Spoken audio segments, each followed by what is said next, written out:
Bonjour mesdames et messieurs et bienvenue au bulletin des nouvelles anachroniques du 5 au 11 septembre.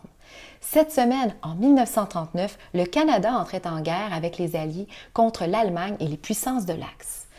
Alors que le pays se remettait péniblement de la crise des années 30, l'armée régulière canadienne était dans un piteux état. Malgré tout, environ 58 000 hommes et femmes se sont engagés dès le mois de septembre et plus d'1 million de Canadiens serviront dans l'armée au cours de la guerre.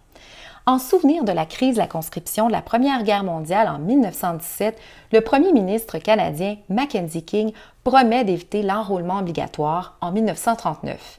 Mais il sera tout de même instauré de manière assez limitée à la toute fin de la guerre, en 1944. Reculons maintenant en 1755 à Grand Pré en Nouvelle-Écosse.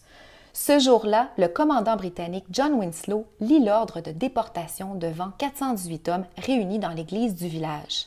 Quelques jours plus tard, commence la déportation massive de milliers d'Acadiens, dont un grand nombre périront de faim ou de maladie pendant le voyage. Et parmi les grands disparus cette semaine, le 7 septembre 1959, le premier ministre du Québec, Maurice Duplessis, s'éteignait subitement à la suite d'une paralysie cérébrale survenue au cours d'une visite à Shefferville.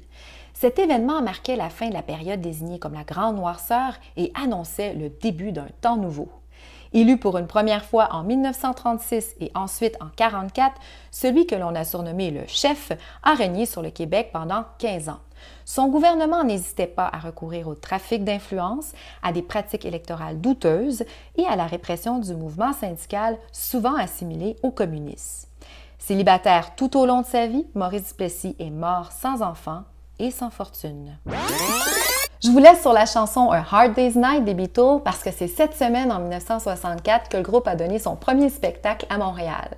Et sur avenue.ca, retrouvez Céline Dion qui était alors âgée de 16 ans et qui chantait Une colombe au Stade olympique en l'honneur de la visite de Jean-Paul II en 1984.